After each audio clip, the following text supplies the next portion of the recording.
and welcome YouTube. This is TSR Emperor Dion and Emperor of the 409. So for today's battle here, we've got a little bit something different here for you. Today we've got a tournament match for you, and this is a special occasion because 409 has traditionally not participated in tournaments.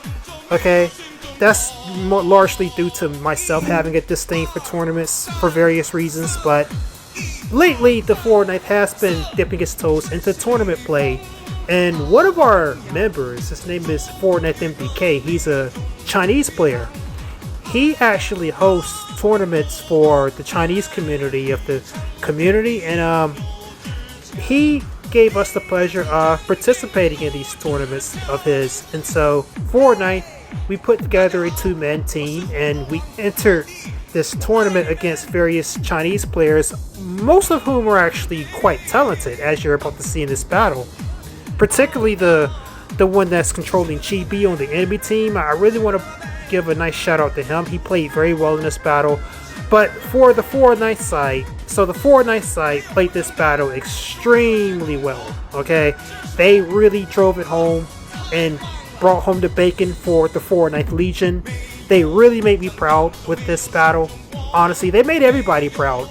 Okay, this is like something that people rarely get to see with our clan because, like, again, we haven't participated in tournaments historically, and right here was a very good, kind of putting our clan back on the map and coming back in style and really showing what our clan is capable of when pushed and pressed into service to show everybody what we are about. So here's the opponents. These are two Chinese players. Okay, one of them has Ottomans and the other one has GB, like I said. The France here is 409th Yuan, and the Ottomans is 409th Lese. So this is 409th Yuan and Lese up against these two Chinese players, and we're going to focus right here in the beginning because this is where a good bit of action is going to be decided. Okay, so right here at the jump, Yuan takes a bitter volley from those two Nizam gun cavalries, and then the Chinese player, he runs back to try to take that free shot, and but Yuan, seeing that he took that free shot, he's gonna go straight in, not wasting any time, go in for the charge. He even got a volley off over there. He's going to go straight into melee. Yuan does have an advantage here because he does outnumber these Ottoman Nizam cavalries. And then, as soon as he hits the melee, he's going to push the cavalry fight into this guy's infantry formation as he's coming up there on that hill. Very nicely executed. A good response to taking that free volley there at the start. And not only that, but he's also microing infantry units into the adjacent two forests on both sides of that hill. The Ottoman player is going to follow Yuan back into his own infantry formation, and Yuan's barely going to hit the square just in time, and that's going to wall off those Nizam cavalries to where they're probably going to get routed. Very nicely executed there by Yuan. The Chinese player is moving up some Libyan infantry. That's not a commonly seen unit in this game. Yuan also caught that infantry there and out of square. He got a pretty nice charge there. So having walled off that cavalry counterattack, Yuan's going to just move his lines up into the line to finish off that Libyan infantry, and he's going to charge straight into the lines behind there and tie up that Chinese player's formation further. Here we go. Nice little controlled volley straight to the face, and he's probably going to take that out fairly quickly here. Yep, there we go. Opening up the whole line there. Yeah, that infantry is toast. Not only that, but Yuan, I really want to point your attention to the way Yuan is moving here, because you see all of his lines are in good coordination with each other. He's got three main fronts. He's pushing one, and then he's pushing the other in conjunction with it, and he's also maintaining good steady cavalry support where needed. So anytime his opponent forms up to try and fight back, he immediately plows into him with those cavalry to keep him off balance and to keep his own lines laying in steady volleys as his cavalry disrupts. This is a pretty good. I really like Yuan's style here on Italian grassland. You see Lese coming into the fight now with his own cavalry to further support Yuan's little push here. That was a very devastating charge Lese got up there with his 2 Sippai cavalries there. So pretty much the 409 team has heavily secured an advantage there on the far flank, meaning that the fight is now going to withdraw. The Chinese player is going to have to withdraw from that hill and from the adjacent forest, and they're going to have to focus now on this middle forest here, because this is the only place where they really have a good, strong presence available to continue the fight.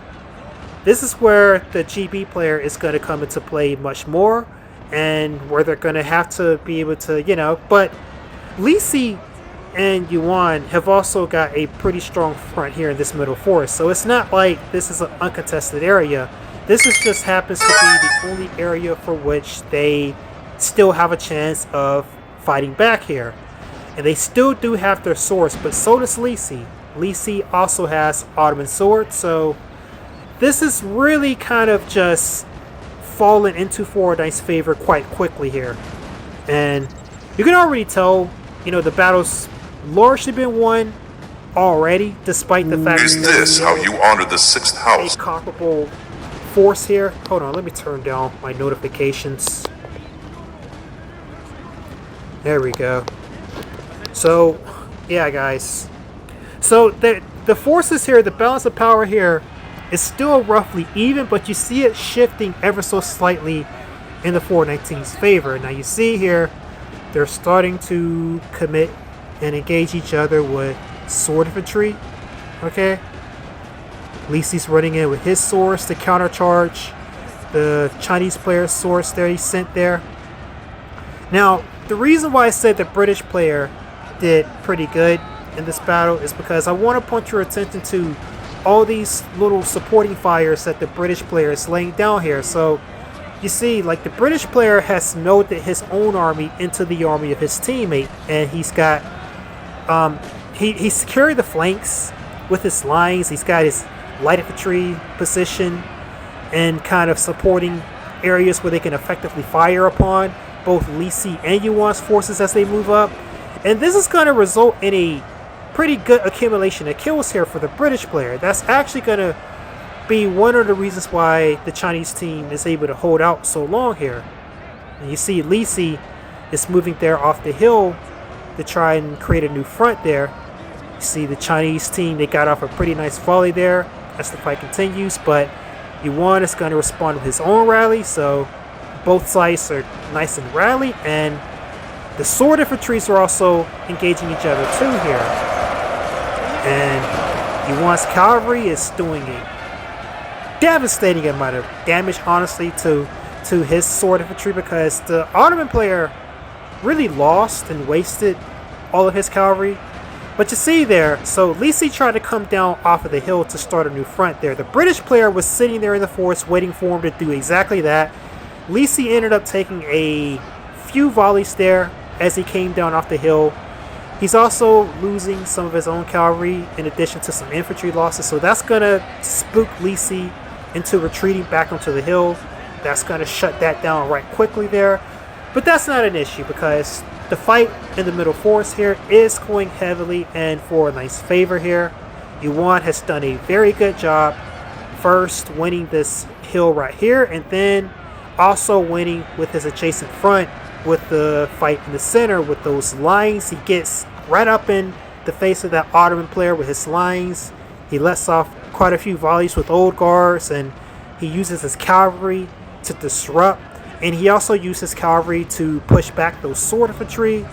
So as it stands now, the Chinese players have exhausted pretty much all of their offensive capability here, first by losing their cavalry and then by getting their sword infantry attack blunted against those counterattacking cavalries. And meanwhile, the 419 between Yuan and Lese still has some cavalry left even at this stage. But you see here, the British player, he's constantly laying down very nice, devastating supporting fire there against Yuan's exposed lines there. Even though they're in the forest, he's still taking quite a few shots, and it's really the British player that is doing the lion's share of inflicting damage against Juan08 and Lese as they move forward. He's doing very nice work with that GB. This is really one of the nicest examples of using GB that you'll find here, because GB is a hard factor to use typically, especially against very offensive nations like Ottomans and France here. That's very impressive how he was able to set up so many supporting fires like that. You see they're doing a melee charge there again with the sword infantry, but I think the sword infantry has been already depleted down enough to where they don't have sufficient manpower to really make that work out for them really. Okay, the British player, he's still got lines and supporting positions there hidden in the forest, so like they can't exactly push off of that hill on either hills, but that's not a problem because 409th is still winning in the middle forest here. They're just going to continue to push with that advantage they have there in the middle forest. Their counterattacking swords have been both routed. So there you go. Now all of the Chinese team's offensive capabilities have been routed. And without offensive capabilities, this means that all they can do now is hold in a defensive position and just kind of inflict casualties as the 409 team comes in. They no longer have the ability to really push because Shibi isn't going to be able to push. Ottomans cannot push without swords or cavalry. So, and since Yuan and Lisi both have the middle ground, it's GG from a strategic level. From a strategic level, it's already GG.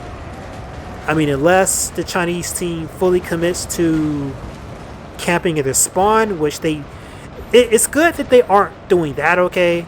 A lot of players in this situation would just run back to their spawn and just camp, but these players aren't doing that. That's real kudos to them to sit and continue to fight in the face of this already hopeless engagement against Yuan and Lisi here.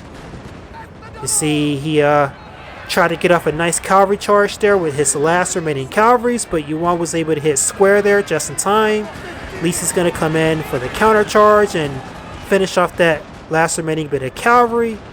Then Lisi's also probably going to get in at that British line there to force him into square. Yeah, there you go. He's going to counterattack against that line there. Yep, that's... But again, I would like to comment though, like these guys, they did not fall back to their spawn in a situation where most players would. And I do commend the Chinese team for that, okay? These Chinese players, they tend to be pretty good. These guys, like I really want to know who this British guy is, honestly. See if he wants to join the 409th, because I really am impressed with the way that guy handled GB. And, but most of all, I'm impressed with the way that 409th used the traditional 409th setup of France and Ottomans and really going in here and laying waste to their enemies with this cavalry and line push. And they're doing it in a methodical way too. They're not just blindly and recklessly charging in. The way Yuan pushed was very methodical. He had 3 different fronts. He pushed forward in conjunction with each front as the situation dictated, and he dictated the pace of the battle. He moved forward with one front, then moved forward the other front in coordination, and then he used his cavalries all along the way to disrupt and throw his opponents off balance as he pushed, and that steadily eroded the armies of these Chinese players down to where they no longer have their offensive capabilities and nor enough units to effectively mow them down as they come in, and thus that secure a overwhelming numerical advantage for the 419 to just basically coast it on in for the victory. And you see here too, both enemy generals have been routed and killed, and this is like, I cannot overstate how well executed this battle was for the 419. This is very, very textbook, guys. This is very, very just... You could put this in an instruction manual for how you play Italian Grassland, because the way Lese and Yuan executed this. Like, really study this. This is a casebook example. And these players, these Chinese players, they did pretty well, but Yuan, he really just came in here, he clocked in to work, and he got the shit done. Okay? There's no other way to put that. He pushed forward in conjunction with all his fronts. He disrupted his cavalry. He went forward at the moments that he needed to. He got the volleys off against the lines at close enough range to inflict the casualties he needed. He kept his cavalry alive to defeat the melee infantry down and get rid of Ottoman's main threat. And they steadily pushed into the spawn area where the Chinese players were ultimately forced back to. And they did so with sufficient enough firepower and numbers to where now this is a surefire victory. You see the balance of power here. Even if both Lese and Yuan were to just blindly charge in here now, they've executed this offense well enough to where they've got the numbers, they've got the morale, they've got both generals alive. They can win this. They can just straight up win this no matter what. Okay? This is a very good battle. I'm very impressed with Juan and Lese. They've come a long way both as players, and you know, maybe 409th will also start participating in more tournaments, because this battle was the final battle in this Chinese tournament, okay? And that means 409th has secured the victory and the Bayonet Cup. And this is really, honestly, you know, quite impressive the way that they pulled this off. Huge props to them. There's no way I wasn't going to upload this battle and show you guys here. This needs to be commemorated for the 409th. Juan and Lese's win here in this tournament. I believe this is 409th's first win in a tournament, really, because we really don't play tournaments, but, you know, this is really off to a good start here as far as us playing tournaments. So with that being said, guys, I hope you enjoyed the battle. This has been 409th Emperor Dion, and I'll see you guys in the next one. Later.